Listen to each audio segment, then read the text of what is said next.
भूमिका आता नमो रंगभूमिका आता नमो रंगभूमिका आता नमो रंगभूमिका कीर्तने उभे मोती लोका कीर्तने उभे मोती लोका कीर्तने होती लोका कीर्तने होती लोका ताळ मृदंग श्रोते देखा ताळ मृदंग श्रोते देखा ताल मृदंग श्रोते देखा ताल मृदंग श्रोते देखा दया माझे दंडवत माझे दंडवत दया माझे दंडवत माझे दंडवत प्रथम नमन करू गणनाथा प्रथम नमन करू गणनाथा प्रथम नमन करू गणनाथा प्रथम नमन करू गणनाथा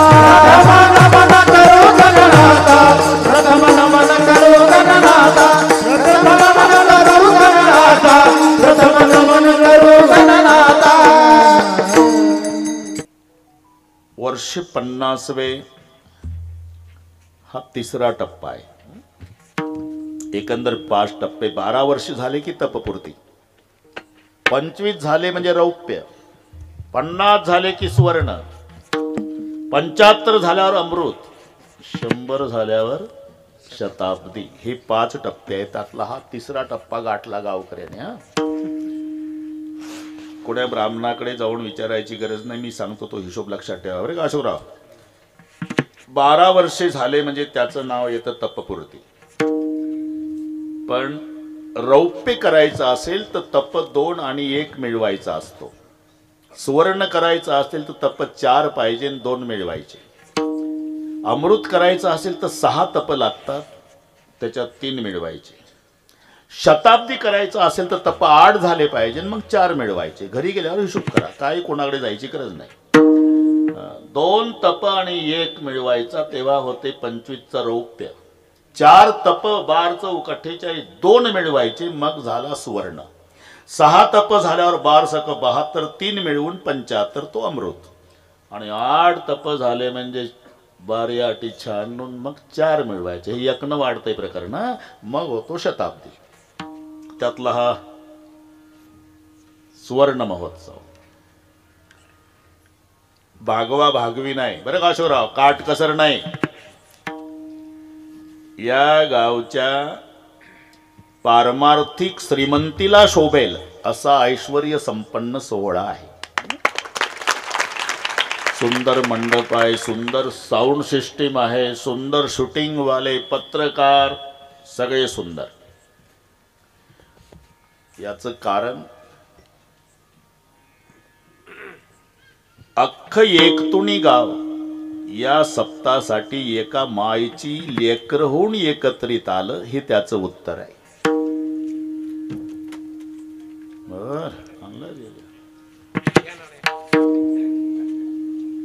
राजू नाना असं काय अचानक हे विलासराव पार 30 वर्षापूर्वी रामायण पैठणला बरं का विलासराव. बरेच दिवस झाले आता मनावर घ्या. विठ्ठल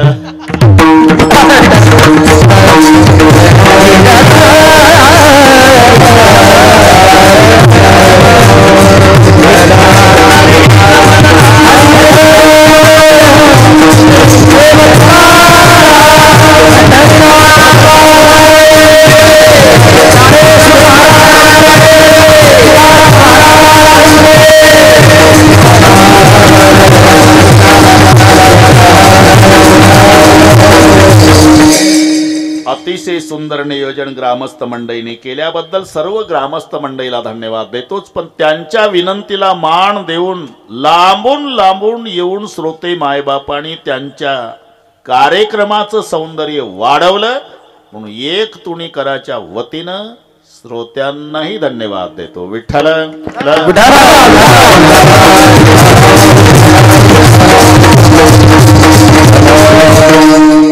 अभंग एकनाथ महाराजांचा आहे, सर्वांच्या परिचयाचा आहे. इथे योगाने ज्ञानेश्वरीचं पारायणही आहे. अशा करा सगळ्या संतांच्या मध्ये आगळे आणि वेगळे वैशिष्ट्य लाभलेले संत म्हणजे एकनाथ महाराज. कारण कारण काही संत आहे शांत नाही, बरं का राजू नाना, काही शांत आहे संत नाही, काही संतही आहे शांतही आहे, श्रीमंत नाही. संत, शांत आणि श्रीमंत या तिन्हीचं एकत्रीकरण म्हणजे पैठणचे संत आहे. नाहीतर एक पैठणचे संत सोडले की सगळ्या संतांच्या जीवन चरित्राचा विचार करा. लौकिक दृष्ट्या 18 विश्वे दारिद्र्यानं भरलेलं जीवन, त्या संतांच्या प्रमाणावरून. दुष्काळ पडिला द्रव्य नेला मान, स्त्री एक अन्न अन्न करता मेली. ही परिस्थिती लक्षात घ्या, या प्रमाणावरून परिस्थिती लक्षात घ्या. स्त्री एक अन्न अन्न करता मेली. ज्ञानोबाराय ज्ञानदेव निवृत्ती भिक्षेची जात, सोपान मज सांभाळीत. नामदेवराय रात्री 12 वाजता भांडल्या नामदेवाच्या पत्नी रुक्माई सोबत.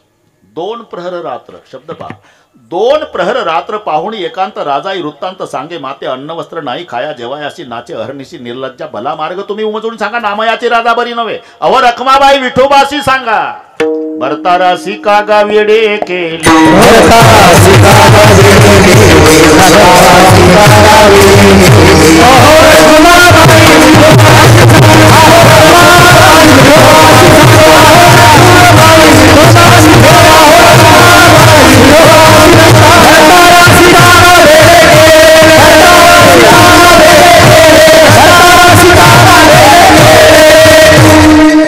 नामदेवाच्या पत्नीचं भांडण आहे रुक्माई आई सोबत.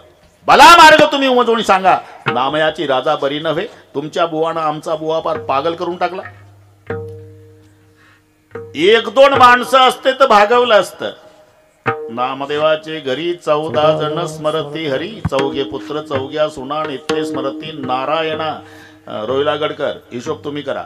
राजाई गोणाई दोघी सासू सुना दामा नामा जाना बा आपल्या नारा विठा महादा गोंदा 4 पुत्र जन्मले पवित्र चौशी लाडाई गोडाई असाई साखराई 4 सुना पाई नामया चाऊ बाईले की निंबाबाई बहिणी किती झाल्या कुठं मोजले म्हणा द्या ठोकून 14 काय होता. बरं पुन्हा एकदा राजाई गोणाई दोघी सासू सुना किती झाले 4 नाही 28 होईल. नातन नावन तुम्ही हिशोब डबलवर जरा समजून घ्या ना. राजाई गोणाई नाव आहे पण कोण आहे 2 सासू सुना म्हणजे 2च. असं आता जमलं. दामा नामा दाना बाग लेक 2 न 2 4. नारा विठा महादा कोंदा 4 पुत्र 4 न 4 8. 4घाचे लग्न झाले अशोकराव. लाडाई गोडाई यसाई साखराई 4 सुनाबाई नामयाच्या 12. आऊबाई लेकी 13. निंबाबाई बहिणी 14. मग ते सांगितले मी तुम्हाला. नामदेवाचे घरी 14 जण स्मरती हरी. ही तक्रार नामदेवाच्या पत्नीची आहे. 14 माणसे आहे माझ्या घरी. हिंडती दारो बहारी अण्णा साठी, हिंडती दारो बहारी अण्णा साठी.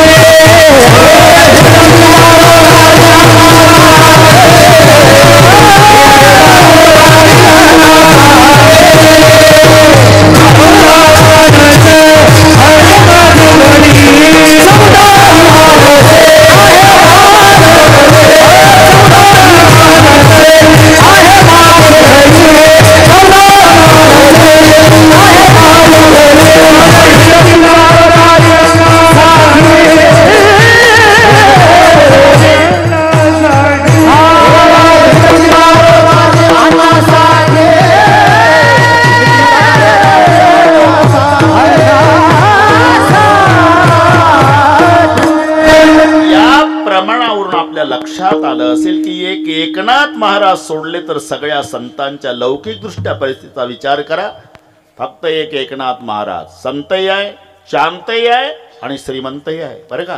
ह्या दोघी राजू नाना दोघी एकत्रित नांदत नाही सरस्वतीनं लक्ष्मी, पण दोघीला एकत्रित नांदवायचा पुरुषार्थ केला तो पैठणच्या संतानं. नाही तर दोघीच जमत नाही सरस्वती आणि लक्ष्मीचं. कोणाला सांगू नका मी सांगतो. ते दोघी रात्री 12 वाजता लक्ष्मीला सरस्वती का ग मी राहते तिथं तू का नाही राहत? कोणाला सांगत असाल सांगतो, सांगू नका. तू कुठं राहते? सरस्वती म्हणली मी ब्राह्मण घराण्यात राहते.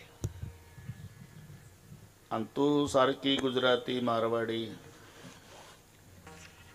आणि यांना कायम दक्षिणा मागायला लावतेस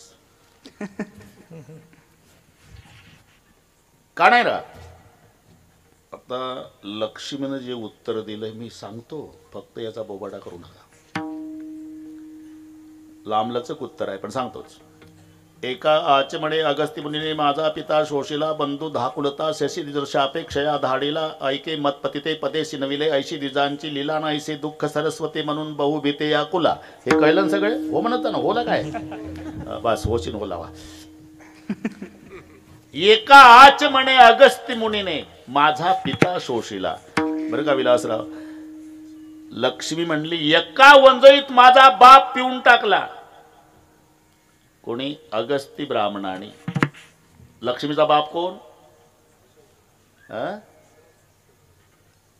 धाडस नका करू, खरं पाहिजे. पण कोण कोण लक्ष्मीचा बाप? समुद्र. शावा आहे, बरोबर, एकदम एक नंबर. 100 पैकी 250 तुम्हाला. आणि आज गणित चुकणार नाही, कारण आजचं जे सौजन्य आहे ते ज्ञानेश्वर विद्यालय एकतुणी मुख्याध्यापक आणि समस्त शिक्षक वृंद, त्यामुळे गणित चुकण्याची गरज नाही. आज ज्यांनी सगळ्यांना गणित शिकवले ते इथे विराजमान आहे. मजा आहे. वा वा, नाव खूप चांगलं आहे तुमचं बरं का, कापसे. आता थोडंसं वाढतंय प्रकरण, तुम्ही कापूस शब्द वापरल्यामुळे. मी काही ठोकाटाकी नाही. संत चरित्राला कापसाच्या फुलाची उपमा दिली, नाही तर एकाही वाङ्मयात कापसाचं फुल वापरलं नाही. कमळाचं वापरलं, अलिप्त कमळ जळी जैसे गुलाबाचे, झेंडूचे, बाकीचे सगळे फुलं वापरले राजू नाना. पण कापसाचं फुल, आता तुमच्या आडनावून सांगतो पहा, कापसाचं फुल फक्त तुलसीदासजींनी वापरलं. कापसाचं फुल म्हणजे संताचं जीवन. कारण अनेक तंतूचं एकत्रीकरण त्याला म्हणतात कापूस. तसं अनेक सद्गुणाचं एकत्रीकरण त्याला म्हणतात संत. कापसाचं फुल काय करतं? दुसऱ्याची लज्जा रक्षण करण्याचं काम करतं. बारीक तुम्ही उत्तर शोधा. कापसाच्या फुलाचं काम काय आहे? अरे स्वतः उघडं होतं, दुसऱ्याची लाज राखतं. त्याच्यात सरकी असते ना, सरकी. कापूस काढून कापूस काढून कापूस काढून ती बिचारी उघडी होते आणि समाजाची लाज राखते, त्याला म्हणतात कापूस. विठ्ठल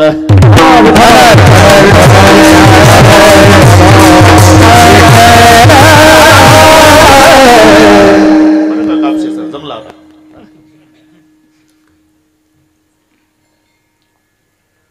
एका आचमणे, इथून वाढलं, मी मुद्द्यावर आहे. समुद्र लक्ष्मीचा बाप. मी बाजूला कुठं गेलो तुम्ही अजिबात डोकं चालू नका. समुद्र हा लक्ष्मीचा बाप आहे आणि तो समुद्र एका वंजळीत पिऊन टाकणारा अगस्ती ब्राह्मण आहे. जववरी तववरी समुद्र करी गर्जना, जव त्या अगस्ती ब्राह्मणा देखील नाही बाप. आणि म्हणून एका आचमने अगस्ती मुनीने माझा पिता शोषिला. बंधू धाकुलता शशी, लक्ष्मीचा भाऊ कोण? चंद्र. त्याला शाप दिला तो भृगु ब्राह्मणाने. माझ्या मिस्टरच ना, बरं जाऊ द्या, माझ्या पतीच्या विष्णूच्या छातीवर लात मारली ते भृगु ब्राह्मणाने. शाप दिला बृहस्पतीने. थोडस मागं पुढे झालं. एका आचमणे अगस्ती मुनी माझा पिता शोषिला. माझा बाप चंद्र, तो समुद्र प्राशन केला अगस्तीने. माझा भाऊ चंद्र, त्याला शाप दिला बृहस्पतीने. माझ्या पतीच्या विष्णूच्या छातीवर लात मारली ते भृगु ब्राह्मणाने. ऐसे दुःख सरस्वते म्हणून बहु भीते या कुला. म्हणजे लक्ष्मीनं सरस्वती एकत्रित नांदत नाही, पण दोघीला एकत्रित नांदवायचा पुरुषार्थ केला तो पैठणच्या संतानं. सरस्वती म्हणजे विद्वत्ता, लक्ष्मी म्हणजे वैभव. जेवढे प्रवचनाला येणार तेवढे दररोज जेवून जाणार. हे वैभव नाथ बाबांचं. पुन्हा एक शब्द लक्षात घ्या. नाथ महाराजांच्या वेळेला एक संत होते अंबाजोगाईला. त्यांचं नाव होतं दासोपंत. अंबाजोगाईची. बरं, त्यांचाही अधिकार महान होता. दासोपंतांची करमणूक करण्यासाठी सोंगट्या खेळायला स्वतः भगवान यायचे. एक दिवस दासोपंतांची करमणूक सोंगट्या खेळतात भगवान, आणि अचानक एकनाथ महाराज अंबाजोगाईला वाड्यात आल्याची चाहूल लागली. देव अंतर्धान पावले. दासोपंतांचा गैरसमज झाला की पठ्ठ्यासोबत सोंगट्या खेळणारा भगवान हा पैठणचा संत आल्याबरोबर दर्शन न देता का गेला? हा दर्शन देण्याच्या लायकीचा बाबा नसावा. दासोपंताचा.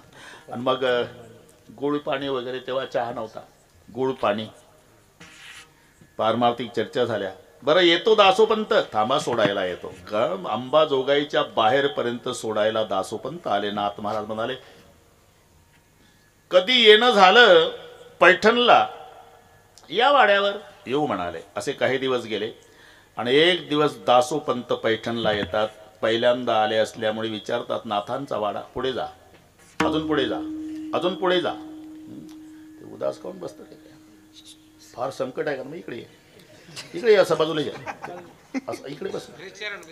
नाही नाही, ते हसणार नाही ते कधी, मला माहिती आहे. असं इकडे बसलं चालेल ना? काय फार उदास असे 2-4 असल्यावर तर कोणताही महाराज जाणार आहे वातडस. कारण ते VIP तेच दिसते ना मला उदास. सरकू घ्या पुढं. प्रसन्न पाहिजे. फार संकट सगळ्या जगाचं आल्यासारखं. विठ्ठल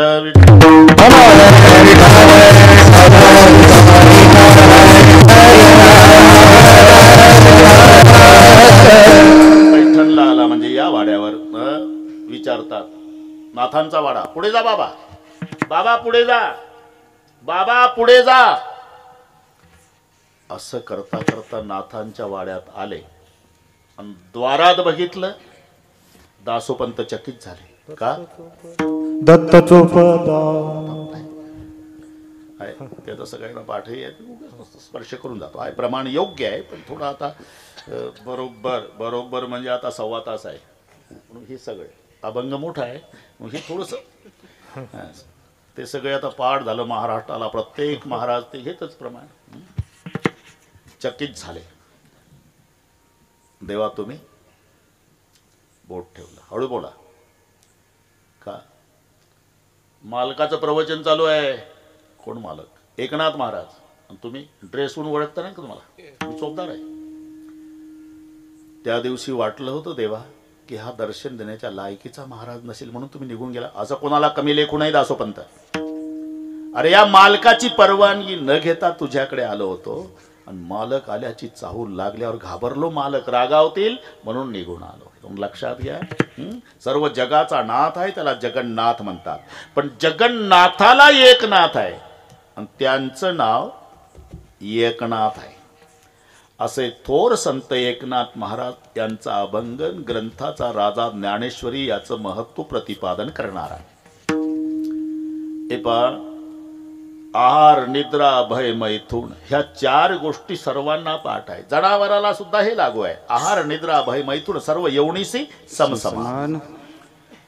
त्याच्यात एकच घटक आहे, त्याची गरजही नाही, त्याची आवडही नाही, बरं का? पण 3 आहे राजू नाना, त्याची गरज आणि आवड आहे. आहार, निद्रा, मैथुन. आहाराची गरजही आहे, आवडही आहे. गरज म्हणजे जिवंत राहण्यासाठी जेवण करावं लागतं. आणि प्रत्येकाच्या जेवणाची व्यवस्था परमेश्वरानं केलेली आहे. जेवणामध्ये फरक आहे, पण जीव जन्मालाच आला नाही जो जेवण करीत नाही. बेंडूक म्हणजे चिखलाचा भोगता, शीर सांडून रक्ता, गोचिड, झोंबे, कावळ, ढोपरा, कंकर, तितरा, राजहंस, चारा, मुक्ता, फळे, मालाची पेटे वाहताती, उंटे तयाशी तो काटे, भक्षावया, सुकराशी, विष्टा, माणे, सावकाश, मिष्टानाची त्यास काय, गोडी, स्वानाशी भोजन दिले, पंचामृत तरी त्याचे चित्त हाडावरी. येऊन कळलं ना तुम्हाला? जेवण वेगवेगळे आहे. जेवण करीत नाही असा जीव जन्माला आला नाही. म्हणजे आहाराची गरजही आहे, नुसती गरज नाही, आवड आहे. थोडं मीठ कमी होऊ द्या तर लाल डोळे करतं. चवी चवी घेऊ घास म्हणजे आवडही आहे, गरज आहे आहाराची. निद्रेची गरजही आहे, आवडही आहे. किमान शरीर स्वास्थ्य चांगलं राहण्यासाठी 6 ते 7 तास झोप झालीच पाहिजे, म्हणजे गरज आहे. आवडही आहे. कधी जन्मात जे कीर्तनाला आलं नाही राजू नाना ते ओळखू येतं. इतकं उदास असतं. ते म्हणतं काय करावं, काय राजू नाना घेऊन आले, आता जाताही येत नाही बसणंही होत नाही. फार त्याचा चेहरा पहा. जर खांबाचा आधार मिळाला, निद्रा घे लोडासी टेकून.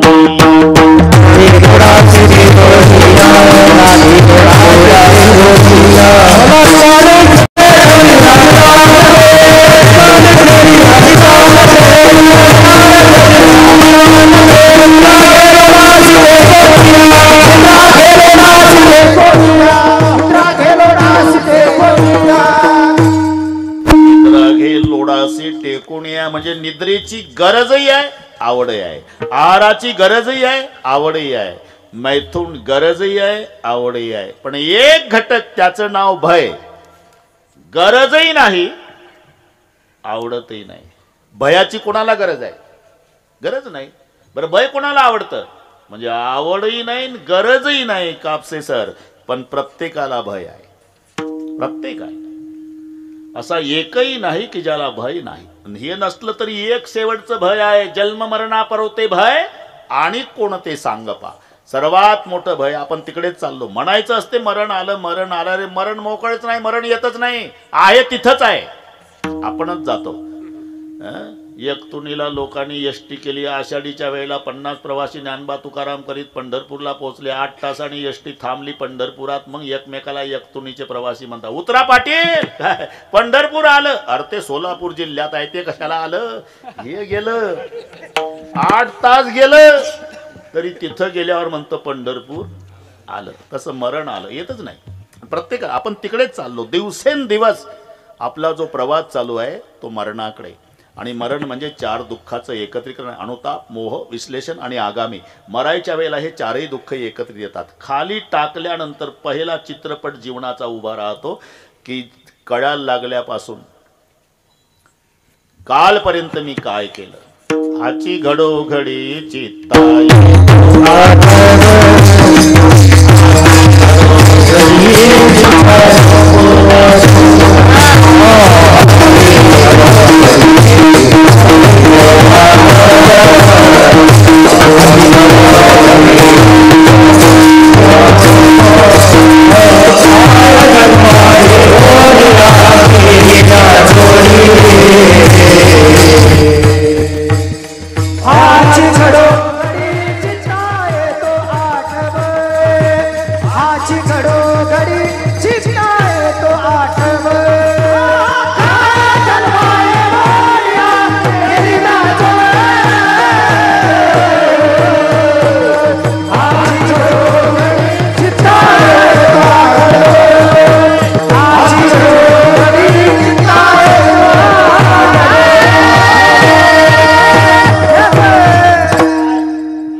तरी 11च्या पुढे जात नाही, काळजी करू नका. काय जन्मा येऊन केली म्या जोडी. हाची घडोघडी. खाली टाकलं मरायच्या आधीची अवस्था की त्याच्या संपूर्ण चित्रपट. याला म्हणतात अनुताप. अनुतापाचं दुःख. आता मेल्यावर माझ्या संपत्तीचं, वैभवाचं, बायका पोराचं कसं होईल हे मोहजन्य. जीव जाण्याचा प्रयत्न करतो, शरीर धरू धरू ठेवतं जेव्हा, ही वडाताण, हे विश्लेषण. आणि टकरी, त्याला टकरी म्हणतात. ते सारखं वर पाहतं, पापण्या हलवत नाही, पाय गार पडलेले असतात, उष्णता छातीमध्ये, इथे कंठात प्राण, वाचा गेलेली. 2-3 मिनिटाचा पाहुणा. हे शेवटचं. ते सारखं वर पाहतं, त्याला यमदूत दिसतात. यमदूत फक्त दोघाला दिसतात, मृदंगाचारी आणि कीर्तनकार. आम्ही काय एवढे पापी आहोत? कोण दोघं? राजू नाना. एक तर कुत्र्याला दिसतात, नाही तर ज्याच्या करता आले त्याला. कारण स्वर्गारोहण प्रसंग वाचा. धर्मराजासोबत कुत्रं गेलं होतं, ते यमपुरी पाहून आलं वापस पुण्य संपल्यानंतर. त्या दिवसापासून कुत्र्यांना यम दिसतात. गावात यमदूत आले म्हणजे त्या दिवशी कुत्रे भुंकत नसतात. लहान पिल्यापासून म्हाताऱ्या कुत्र्यांपर्यंत विव्हळतात. कारण त्यांना येमदूत दिसतात, भुंकण्याचा प्रयत्न करतात, पण बोबडी वळते, बोबडी. एखादा भित्रा माणूस संडासमध्ये गेला आणि झुरळ दिसलं बरोबर, तर झुरळ नाही म्हणत, झुझू झुझू झुझू करतात. तसं कुत्र्याची अवस्था वो वो वो वो त्या दिवशी. त्याचं कारण शोधा तुम्ही. आणि मग माझं खोटं असेल तर त्या दिवशी म्हाताऱ्या माणसांची चर्चा आहे का प्रल्हादराव. 90चं म्हातारं 85च्या म्हाताऱ्याजवळ जातं. आबा काय नाना, अरे कुत्री रडायला लागली गावात. हो, जास्त आजारी कोण आहे. हे दोघं सोडून समजायचं यमदूत आहे. हे यमदूत कुत्र्यांना दिसतात. दुसरं ज्याच्या करता आले त्याला दिसतात. त्याचं वर्णन आहे. 11 विक्राळ काळे कुट्ट निर्दय निष्ठुर निगरगट्ट ते आपणात बांधून घट्ट फरफरा ओढती बिकट मार्के काटे कुटे ठाई ठाई खड्डे मोठे दंशती सर्प विंचू कुटे ऊर्ध्व मार्गे हिंस्त्र पशु लचके तोडती कुरगी धाड बोचून खाती रक्त बंबाय ऐशा रीती दया कोणा येईना दूर राहिली नाती गोती राज्य वैभवती संपत्ती पडदुता येमदूता हाती असा या आणि एकटा. आणि मग नाही त्या यमासी करुणा. मग तिथं गेल्यावर यम धर्मापुढे उभं केल्या जातं. चित्रगुप्ताला यम धर्म विचारता. याचं कसं काय काय म्हणतील. मग चित्रगुप्त वाचून दाखवतो. हे 50 वर्ष सप्ताह झाला पण कीर्तनात गेलं नव्हतं. अजून काय, कधी वर्गणी दिली नाही, देणाऱ्याला विरोध केला. श्रावण महिन्यातल्या शेवटच्या सोमवारी सुद्धा शुद्धीवर नव्हतं. हा ना. मग यम धर्म विचारतो. कारे केशवासी चुकले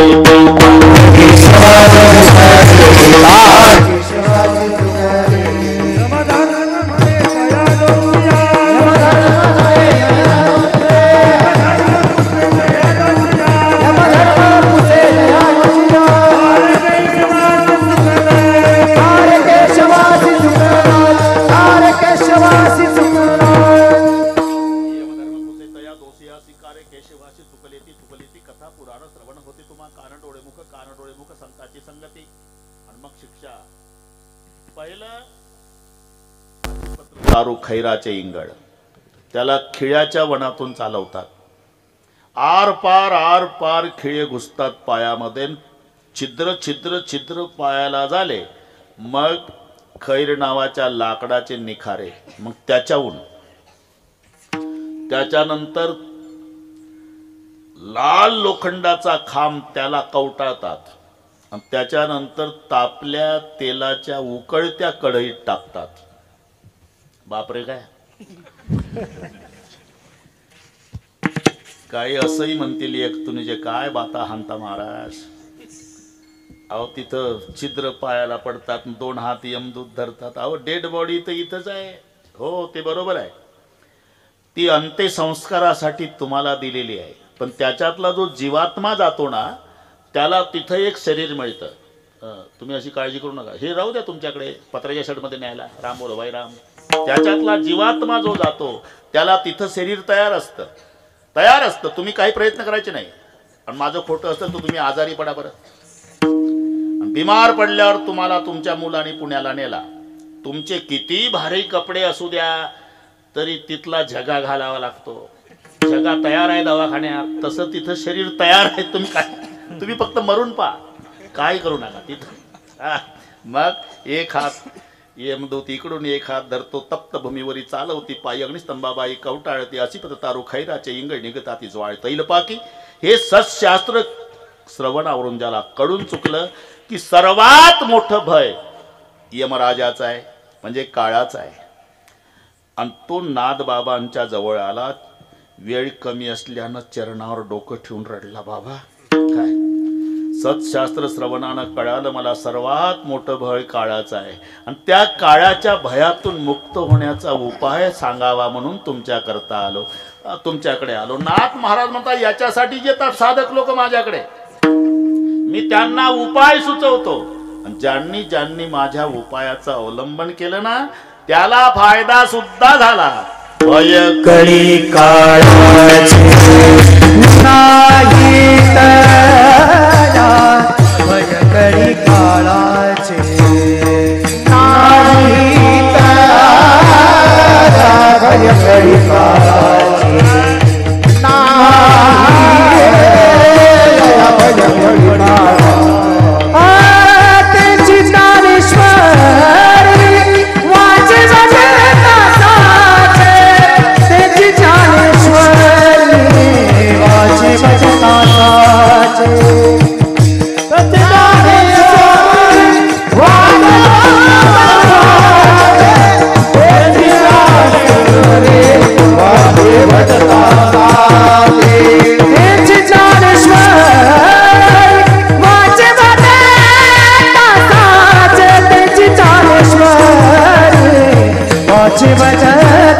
साचे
काळाचे नाही तया काळाचं भय वाटते का? मग उपाय आहे ना. काय करावं लागेल महाराज? ज्ञानेश्वरी वाचे वदता साचे. दान सांगितलं ना तुला, पटत नाही ना महाराज. का ज्ञानेश्वरी वाचायची म्हणतात, मग कळी काळाचं भय नाही म्हणता. मी सेवा निवृत्त होऊन 20 वर्षे झाले, दररोज ज्ञानेश्वरी वाचतो तरी भय संपलं नाही. असं अरले का? मग वाचण्यात फरक असला पाहिजे बरं का. हे पहा, साधन प्राप्त होऊन जर साध्यापर्यंत जात नसेल तर दोष साधनामध्ये आहे हे सिद्ध होत असतं. नाहीतर संभाजीनगरच्या स्टँडवर बऱ्याच यष्ट्या, हे घाई गेलं, यष्टीत बसलं, डबल बेल झाली, पार अर्धा तास झाला, यष्टी बदनापूर पर्यंत गेली. मग हे म्हणतं, कंडक्टर एक पुणे, उतर खाली, और नगदी पैसे घ्या साहेब. बाकीचे उदाहरण उतर दिलं उतरून त्याला. का पैसे नाही? 500ची नोट दाखवतं. जागा नाही, 2च्या बाकड्यावर एकटंच बसलं. अरे का जात नाही? चुकीच्या गाडीत बसलं. साधन प्राप्त होऊन जर साध्यापर्यंत जात नसेल तर दोष साधनामध्ये आहे हे सिद्ध होत असतं. तर ते 6 जण, राजू नाना इकडची एकही गोष्ट सांगत नाही 11 पर्यंत, सगळ्या गोष्टी तिकडच्या सांगतो. तिकडचं कोणी इकडे ऐकायला नसल्यामुळे 6 जण व्यसनी होते. आणि हे पहा, व्यसनी माणसं व्यसन सोबतच ठेवतात. सूर्य मावळतीला आला, 6 जण निघालेले म्हणले आता, आणि नदी वाहत होती. म्हणला नदी वाहते रे, असं सांगतात की मावळत्या सूर्याच्या तांबड्या किरणामध्ये गंगेचं पाणी बघितलं की त्यांना ओढायची इच्छा होते असं म्हणतात. एक दम मारून मग जाऊ पलीकडे. आता 6 जण एवढे घाई कामं करतात राजू नाना. त्यांच्या सप्ताहाच्या काळात पाया पडा तरी कोणी मदत करत नाही. पण त्यांच्यातली पहा, एकानं सोडली गाठोडी, दुसरं पळत गेलं, पाणी आणलं, तिसऱ्यानं मळून काढला, 4थ्यानं नारळाच्या दोरीची गुंडाळी केली, 5व्यानं गुलाबाच्या फुलाचा रस काढला.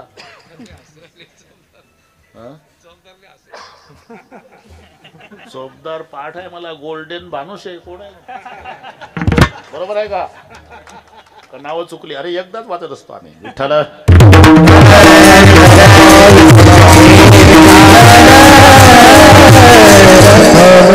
अरे मग त्यांच्यातली संघटना पहा. भरून झाल्यावर नारळाच्या दोरीची गुंडाळीन मग काडीपेटी लावली. एकमेकास हे करू आणि मग अवघे धरू आणि मग एक एक एक एक दोन दोन दम झाले. ते म्हणतात हुक्का सबका लाडला. बरं काय बंडे शास्त्री, हे तुमच्या भागवतात नाही. हुक्का हुक्का सबका लाडला सबका राखे मान भरी सभा में यू फिर जैसा गोपीन में कान. ते म्हणतात जसा पूर्वी रास क्रीडेच्या वेळेला कृष्ण गोपिका फिरत होता तसा गांजा आमच्यात फिरतो. हुक्का सबका लाडला सबका राखे मान भरी सभा में यू फिरे. ज्यानं हात पुढे केला त्याचा मान, त्याचा मान. दोन दोन चार चार दम झाले, डोळे लाल झाले, सूर्य मावळला. पलीकडे जायचं राजू नाना, आता पलीकडे जायचं आहे आता. रे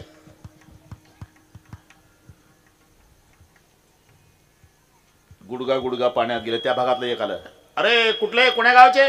लांबचे आहो. काय आत्महत्या करता का? म्हणजे पोहायला तर कोणाला नाही, मग दोन पुरुष पाणी आहे ना. बापरे, मग कसं जायचं? अरे पलीकडे जा, इथून अर्धा किलोमीटर एक नावाडी आहे, नावाड्याच्या पायापडान पलीकडे जा. आता 8:30 वाजले. नावाडी गेला घरी, दोर बांधून झाडाला. पण हे लाल डोळेवाले म्हणले, अरे नसू दे नावाडी ना आपण रे. डोळे लाल झाले, बसले. 9 वाजता नावेत बसले. 9 वाजता म्हणले आपण 6 जण आहे ना, दोघाची पाळी. 9 ते 12 दोघांना वल्ले मारले. हा बाजूला 12 ते 3 दुसरी दोघं. हा बाजूला 3 ते 6 तिसरी जोडी. पहाटेचं कोंबडं वरडलं भर, नाव तिथंच. जाण्याची इच्छा नाही का? इच्छा आहे. साधन नाही का? नावेत बसले. प्रयत्न नाही का? रात्रभर वल्ले मारले. मग का जात नाही? दोर सोडला नाही. दोर राजू नाना, जर दोर सोडला नाही आणि हे वल्ले मारू मारू मेले तरी पलीकडे जाईल का? तसं प्रेमरूपी दोर बांधलाय आम्ही संसाराच्या झाडाला आणि भक्तीचे वल्ले लोकांसाठी चाललेले. म्हणून अंतर तुझ्या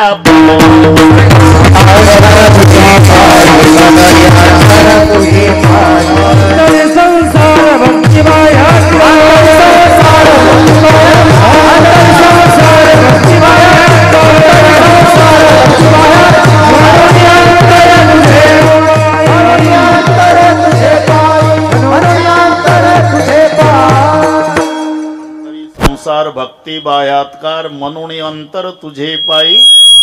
म्हणजे तुझ्या वाचण्यात दोष असला पाहिजे का? साधन प्राप्त होऊन जर साध्यापर्यंत जात नाही तर दोष साधनामध्ये आहे. तसा तुझ्या वाचण्यात दोष आहे. म्हणजे वाचण्याची काही पद्धत आहे का एकनाथ महाराज? पद्धत नंतर सांगतो मी, त्यासाठी आलो. फक्त तुझी पद्धत आधी सांग. माझी 20 वर्ष झाले रिटायर. मुलगाही नोकरीवर आहे महाराज, सूनही नोकरीवर आहे. ते लहान नातवंड खेळवायचा कार्यक्रम माझ्याकडे असतो. दोन्ही नातू एकाच पाळण्यात टाकतो बाबा. एका हाती पाळण्याची दोरी आणि एका हाती ज्ञानेश्वरी. ओम नमो जियाद्या बाळा जो जो रे कुलभूषणा जय जय सुसंवेद्यात्मरूप दशरथ नंदना. एका हातानं पाळण्याची दोरी ओढतो महाराज आणि एका हातानं ज्ञानेश्वरी. म्हणूनच फरक. लेका अशी वाचून मेला तरी फायदा होईल का? मग ते 20 रुपयाचं पुस्तक नाही, प्रत्येक ओवीतून माझी माऊली माझ्या सोबत साक्षात बोलते ही भावना ठेवून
भावाची ज्ञानेश्वरी.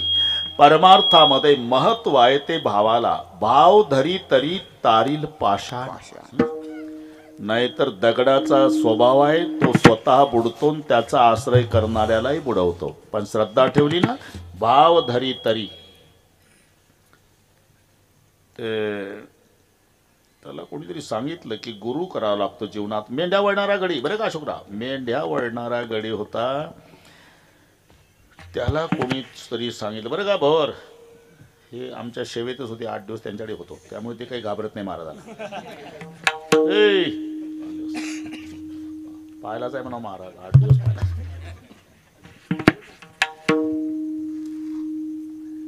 कोणीतरी सांगितलं अशोकराव त्याला की गुरु करावा लागतो. सुनले चतुर सुजान, सुनले चतुर सुजान, निगुरे नाही रहे ना. त्यानं काय भाडेशास्त्री, मग त्याला कळालं की पलीकडच्या गावाला गुरु आले आणि ते शिष्याला माळी घालतात शिष्य, आणि मग काहीतरी गुरुला दक्षिणाही न्यावी लागते, हेही त्याला माहिती होतं. आणि हा आडदांड गडी, मेंढ्या वळणारा गडी, 6.5 फूट उंची, 58 इंच छाती, कोल्हापुरी मिशा, सफरचंद सारखे गाल, 112 किलो वजन. लक्षात आला का शिष्य? जाताना आपल्या शेतातून गेलं, गुरुजीसाठी कोशिंबीरची पेंडी, 2 वांगे, आधीचा आडदांड. आणि त्या गुरुजीच्या भोवताल भवर परदेशातले शिष्य बसले होते. ते मक्याच्या कणसासारखे केस डोक्याला, टोमॅटो सारखे कलर, परदेशातले फळे घेऊन आलेले. आणि हे तिथं गेलं, काना एवढी उंच काठी, खांद्यावर घोंगडं, 12 बंदी, गुडघ्याच्यावर धोत्र, कोल्हापुरी जोडा, कोल्हापुरी मिशा, 112 किलो वजन, 6.5 फूट, 58 इंच छाती, आणि तांबडे डोळे वाघासारखे. वांगेन कोशिंबीरची पेंडी. गेलं नाही, वाकलं नाही, नमस्कार नाही. आपण जर्सी गाईच्या खोंडाला चारा टाकतो तसे वांगेन कोशिंबीर गुरु पुढे आपटली. लक्षात घ्या, गुरु तर हादरलेच. बरं, कमी जास्त बोलतो काठी आहे कर बाबा, काय तुला गुरु करायचा आहे, तुला दिवसभर मेंढ्यावाला, त्याला काय दिवसभर. संध्याकाळी आला म्हणजे 2 बैंगने कुरकुरी, हरिपाठ 2 बैंगने कुरकुरी, जेवायच्या आधी 2 बैंगने कोथमीर जोडी, झोपायच्या आधी 2 बैंगने कोथमीर जोडी, झोपून उठल्यावर सकाळी 2 बैंगने 1 वर्ष मंत्र जपला यानं, 2 बैंगने कोथमीर की जोडी. आणि दुसऱ्या वर्षी याचे गुरुजी पलीकडच्या गावात कळालं, निघाला. बायको म्हणली, कुठे झाला तुम्ही? गुरु आहे माझं, पलकड. मग तुम्हालाच वाटतं का गुरुचं दर्शन घ्या? आमची नाही इच्छा होत. असं करा, गुरुला आपल्या घरी आणा. मी घर सारवून ठेवते, रांगोळ्या घालून ठेवते, आरती करून ठेवते, गादी टाकून ठेवते. तुमच्या गुरुसाठी सगळे थॉम्सनची, वसईची केळी, संत्री नागपूरची, आंबे हापूसचे, बिस्किट ग्लुकोजचं काय लागत ते सगळे, फक्त गुरु घरी आणा. ठीक आहे म्हणला. केलं तर नदी दुथडी भरून वाहत होती. याला पोहायला येत नाही. म्हणलं आता पलीकडे कसं जाऊ, गुरुजी पलीकडे आहे. पण लक्षात आलं, गुरुजी म्हणले होते 2 बैंगने 1 कोथमीर की जुडी, मंत्राचा जप कर, भवसागर तरसील. भवसागर नदी काय अवघड आहे म्हणला, 2000 फुटाची. राजू नाना घोंगडा अंथरलं त्यांना काठाला, आणि मांडी घातली, डोळे मिटले, गुरुचं केलं ध्यान. 2 बैंगने 1 कोथमीर की जुडी, चल घोंगडी पैल थडी. गेलं पलीकडे, पाहता काय माझ्याकडे, गेलं घोंगड्यावर बसून पाण्याहून कापसे सर घोंगडं झटकलं, खांद्यावर टाकलं, आणि गुरुकडे आलं. बरोबर गुरुनं ओळखलं, गेल्या सालचं वांग्यावालं. दक्षिणा लक्षात राहण्यासारखी होती. अरे तू पलीकडचा गावचा? हो गुरुदेवा. रात्री मुक्कामी होता का? नाही. मग आता घरून आलो. घरून आला? अरे पुलाची सोय नाही, नावेची सोय नाही, नदी दुथडी भरून वाहते, पोहून आला म्हणाव तर तुझे कपडे भिजले नाही. चेष्टा करत का गुरु? गेल्या साली काय म्हणला तू? पहिलं तुम्हाला मेंढ्यावाला होता बरोबर, तशी त्याच्या भाषेत राहतो. 2 बैंगन कोथमीर खिचडी, भाव ठेवून मंत्र जप म्हणला, भवसागर तरसील. पलीकडे घोंगड्यावर बसलो, तुझं ध्यान केलं, मंत्र जपला, अलीकडे आलो पाण्याहून. हा, घोंगड्यावर बसून पाण्याहून. मग तर कॅमेऱ्याकडे तोंड करतात गुरुजी, तसे पावला त्याच्याकडे. नुसतं आलो नाही, मग तुझी तयारी झाली. तुझी तयारी म्हटल्यावर आदरला गुरु. त्याची भाषा समजून घ्या. तयारी म्हणजे घरी सारवून ठेवलं घर, रांगोळ्या घातल्या, बायको वाट पाहती, थॉम्सनची द्राक्षी केस, पसईची केळी, संत्री नागपूरचे, आंबे हापूरचे, लेकरही वाट पाहतात दर्शनाला, तुला घेऊन जायला आलो. गुरु हादरला. अशोकराव, याला हो म्हणावं, दडदडीत मरण आहे. नाही म्हणावं, याच्या भावनेला तडा आहे. गुरुने ठरवलं, नाहीतरी मरण आहेस ना, एक दिवस मेलो तरी चालल, पण याच्या भावनेला तडा जाऊ द्यायचा नाही. चल बाबा. गोंगड्यावाला पुढन, गुरु माग, ज्याचे परदेशात शिष्य आहे. राजू नाना सगळे तांबडे शिष्य माग माग. नदी दुथडी भरून वाहती आहे आणि ते घोंगडा अंथरलं. यानं डबल अंथरलं, तर डबल शीट जायचं. आणि ते पुराचं पाणी बघितलं आणि गुरुनी तांबड्या शिष्यांना नमस्कार केला. तांबडे इंग्रजीतून एकमेकाला म्हणू लागले, आता पुन्हा दर्शन नाही. आणि गुरुने सांगितलं, बरं का कापसे सर, आम्ही जातो आमच्या गावा, नदी वाहती, आमचा राम राम घ्यावा, आता नाही येणे जाणे, सहज खुंटले बोलणे, आजवर होतो तुमच्या गावी, आता कृपा असू द्या. गोंगड्यावर झाला का बोलून? अरे बस. गोंगड्यावाला आला, गुरु बसला माग. ए संतोष, गुरु बसला माग. लट लट लट लट गुरु कापत होता पुराचं पाणी पाहून. गोंगड्यावाला म्हणला, प्रवचन कसा बाता हाणतो, भाऊसागर तरा, भाऊसागर तरा लेखा, नदीच्या पुराला घाबरतो.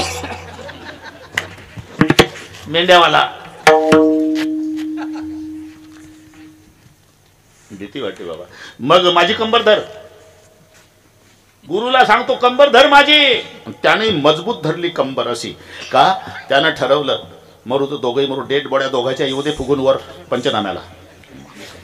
तरी लटलट. अजून भीती गेली नाही वाटते तुझी? नाही, पाण्याची भीती वाटते. डोळे घे लावून. मेंढ्यावाला म्हणतो गुरुला, लावतो म्हणलं, आता नाही उघडायचे रे पुन्हा. मंत्र जपला. तो बैंगणे कोथमिरी की जोडी, चल घोंगडी पैल धडी. घोंगड्यावर बसून गुरु शिष्य पलीकडे. 1 वर्षापासून निंदा टिंगल टवाळी करणारे परदेशातले तांबडे आता घोंगड्यावाल्याचा जय जयकार करून नाचू लागले नदीच्या काठाला. पण तिकडे त्यानं घोंगड झटकलं, खांद्यावर टाकलं. जगात ज्याचे शिष्य आहे त्या गुरुनं मेंढ्यावाल्याला दंडवत घातला. जे पायाला मिठी मारून गुरु रडला. हे काय करता गुरु? कोणा नरकाला नेऊन घालता तुम्ही? गुरुजी आहेत माझं. अरे वांगेन कोशिंबीर मंत्र आहे का रे? अरे आज खरं सांगतो भाऊ, तुझी चेष्टा केली रे गेल्या साली, पण तू दाखवून दिलं भावामध्ये काय ताकद आहे. तू तरला यात नवल नाही, जाहीर तुझा गुरु तारला. विठ्ठल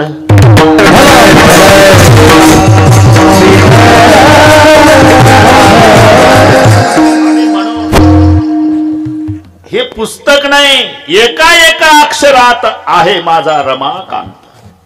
ज्ञानेश्वरीच्या प्रत्येक ओवीमधून साक्षात माझी माऊली ज्ञानोबाराय माझ्याशी बोलती.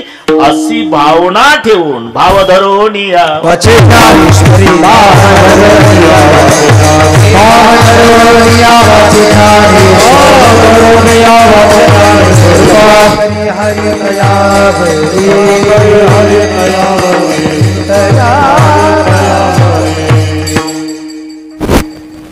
बरोबर लक्ष ठेवा. भाव धरोनिया वाचिक ज्ञानेश्वरी महाराज. आता डोळे उघडले आमचे. उद्यापासून तशाच पद्धतीनं ज्ञानेश्वरी वाचील मी. पण फायदा कृपा करी हरी दयावरी. भाव ठेवून ज्ञानेश्वरी वाचली तर त्याच्यावर हरी कृपा करतो.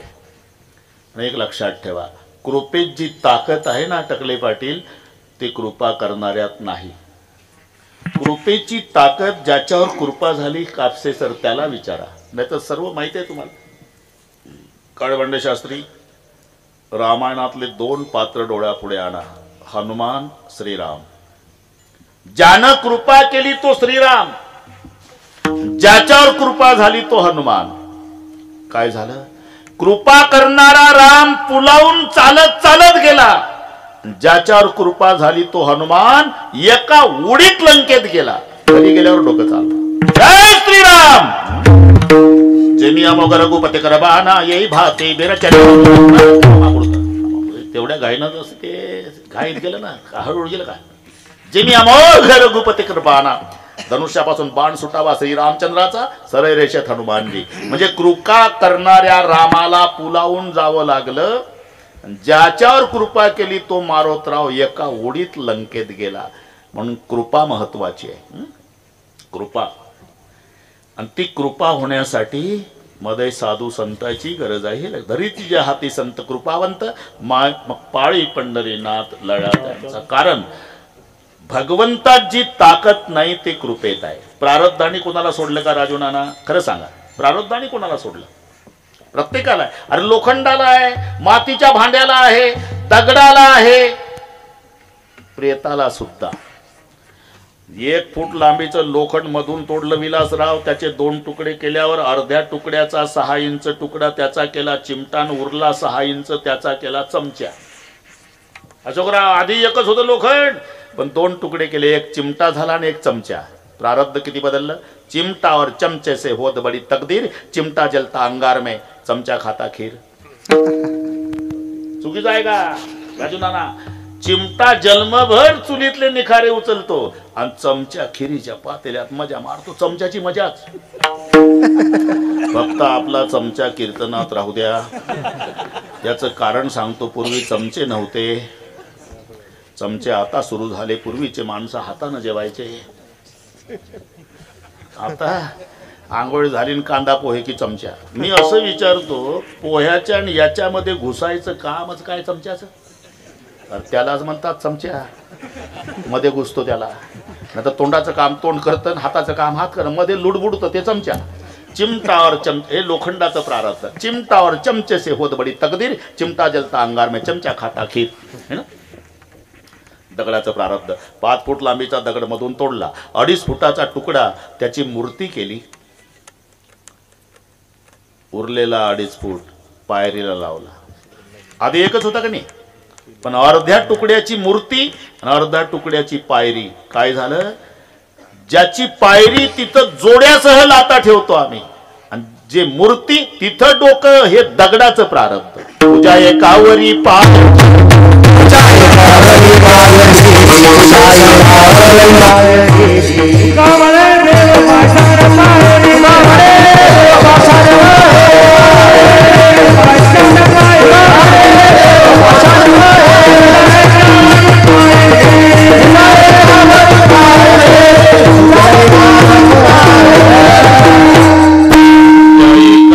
पाय ठेवी. बदललं प्रारब्ध.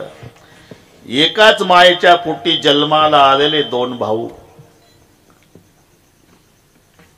एक मंत्रालयात एसीच्या रूम मध्ये फाईलवर सह्या करत, आणि एक दादरच्या स्टेशनवर दिवसभर हमाली करत. प्रारब्ध आहे. काही काही माणसं. तुम्हाला काही माहिती आहे का महाराज? काय शरदचंद्रजी पवार साहेब ने मी एकाच वर्गात शिकलो, असे बाता मारणारे लोक आहेत ना. कोणा कोणाच्या वर्गात होते साहेब कोणाच माहिती. ठीक आहे भाऊ, चांगलं झालं, पण ते दिल्लीलाच गेले पाहिजे आणि तू कोयते घेऊ जर्सी गायसाठी ऊसच तोडला पाहिजे का? याला म्हणतात प्रारब्ध. प्रत्येकाला आहे.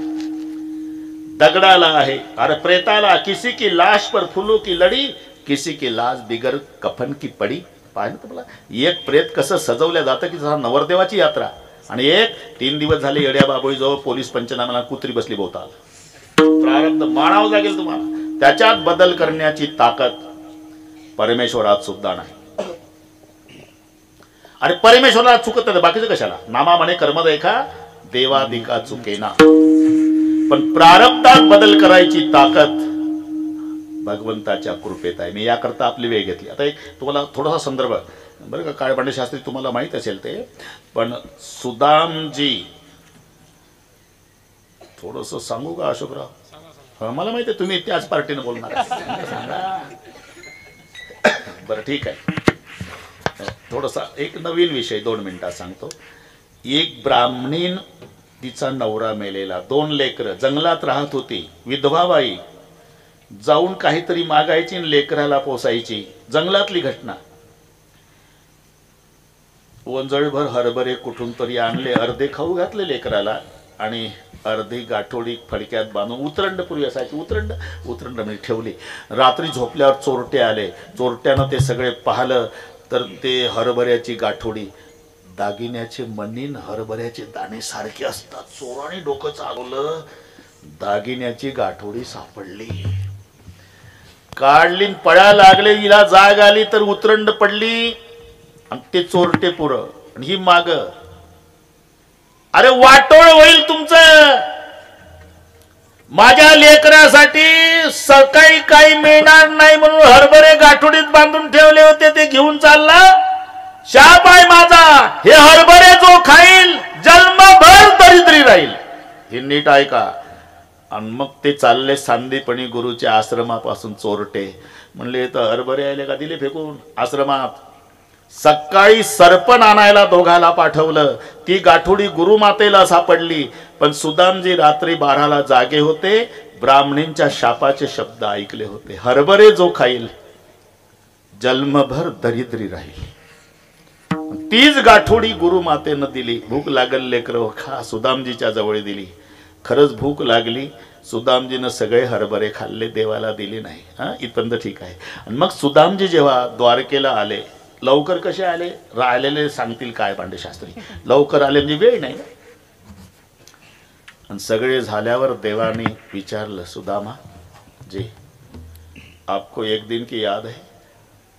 एक दिन गुरुजी से ईंधन उड़ाया, कृष्णा सुदामा को जंगल फटाया, लकड़ी लाने जंगल गए हुई बरसात है. कृष्णा सुदामा को भूख सताया और चोड़ी से चना सुदामा चबाया. मैंने कहा था सुदाम क्या खात है, तब करने लगे थे बहाना, बरसात पाणी जे घबराना, कुछ नाही खात प्रभू दात कटकटात है. मी म्हणत होतो पाऊस पडला होता आणि काय खातो रे, तू म्हणला खात नाही काय, दात वाजतात थंडीनं बोलला होता. मग मी काय म्हणलं होतं, हसकर बोले ते कृष्ण मुरारी, रहियो सुदामा जन्मभर भिकारी. सुदामा हो देवा खरं आहे. मग एवढं आपलं एकमेकावर प्रेम होतं, सगळे हरभरे तूच खाल्ले, मला का नाही दिले होते. आज बोलतो माय बापा, रात्री 12ची गोष्ट, तुम्ही सगळे विद्यार्थी झोपला होता, मी जागा होतो. ब्राह्मणीन धावत होती, चोरटे पळत होते. आपल्या गुरुच्या आश्रमात ती गाठोडी फेकली. त्या ब्राह्मणीनं शाप दिला होता, हे हरभरे जो खाईल जन्मभर दरिद्री राहील. मी ऐकलं होतं. तीच गाठोडी गुरु मातेनं दिली आपल्याला. मी ठरवलं या हरभऱ्या मागं शाप आहे, जो हरभरे खाईल जन्मभर दरिद्री राहील. मग माझ्या परमेश्वरानं जर हरभरे खाल्ले आणि तो जर दरिद्री झाला तर आमच्यासारख्या दरिद्र्यांना कोण सांभाळेल. मग मी ठरवलं देवा, आमच्यासारखे किती दरिद्री होऊ दे, पण माझा जगाचा बाप दरिद्री होता कामा नाही, म्हणून तुम्हाला हरभरे खाऊ दिले नाही.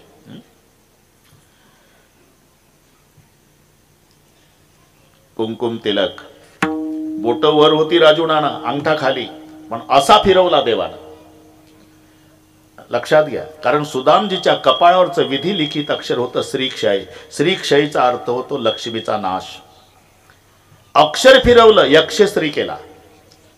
श्रीक्षयचा यक्षश्री होतो म्हणजे धनवान. परिणाम इकडे सुदामपुरी सोन्याची झाली. लक्षात घ्या, म्हणजे प्रारब्धात बदल करण्याची ताकद हरीमध्ये नाही, पण हरीच्या कृपेत आहे. हरी कृपे त्याचा नाश.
बदल करण्याची ताकद हरी नाही, पण हरीच्या कृपेत आहे.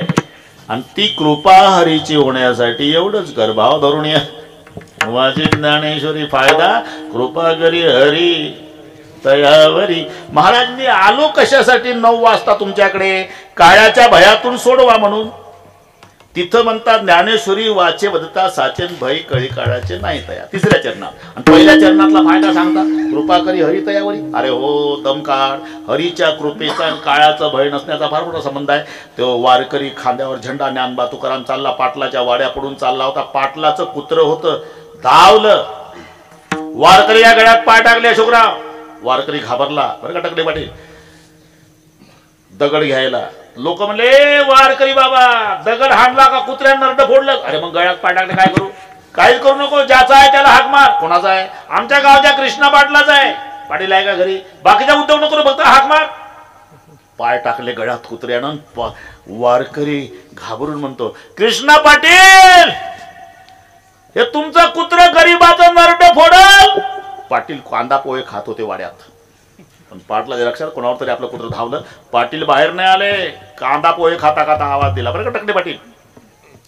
मोत्या मोत्या येऊ. मालकाचा आवाज ऐकला आणि कुत्र्यानं वारकरी सोडला. पडतच आलं कुत्र शेपूट हलवत. आणि मग थोड्या वेळानं मालक आले. पाहिलं तर वारकरी दादा तुमच्यावर झालं तर कुत्र. कोण पाटील? या आत या आत या आत या. कुत्र अंगणात बसलेलं होतं. वारकऱ्याला वरच्या छपरात बसवलं घोंगडं टाकून. ग्लासभर दूध आणलं वारकऱ्यासाठी. 3च घोटात ग्लास रिकामा केला. वारकऱ्याचं फेर म्हणजे काय? पुन्हा पायावर डोकं ठेवलं. आता येत जा वारकरी दादा. येत जाईल आता. येत जा बरं का? हो येत जाईल आता. आता येत जा. हो तुमचाच वाडा समजायचा. येत जा. हो येत जाईल येत जाईल. असं करता करता वारकरी मागं सरकत होता. सरकता सरकता वारकऱ्याचा पाय कुत्र्याच्या तोंडावर पडला.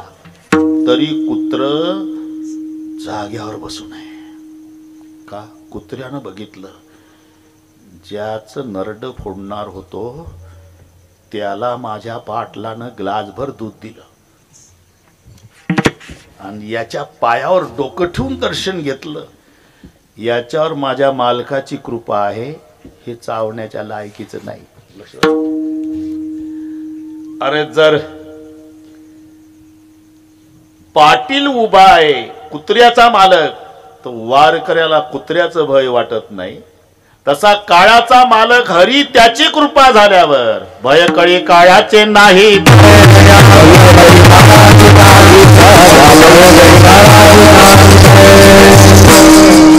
बरस आहे पण ते बरस असू दे. वेळेची सवय आहे बघ राजू नाना, त्याच्यात बदल नाही. एकदा हात वर करा. शाबास. एवढं घे भाऊ. जाऊ दे पहिल्या पानावर पेपरला इकडे राजू नानाचे, विलासरावचे, हे सगळ्या मोठ्या मोठ्या लोकांचे, प्रल्हादरावचे, मदगे पाटलाचे, अशोकरावचे, हे सगळ्यांचे हात घे. उद्या पेपरला दिसले पाहिजे भजन करतात म्हणून.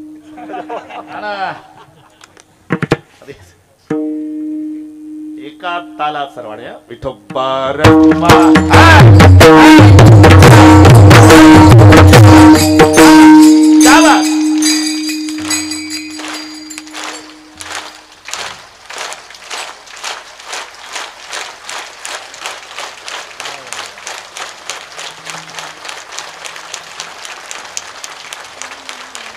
चला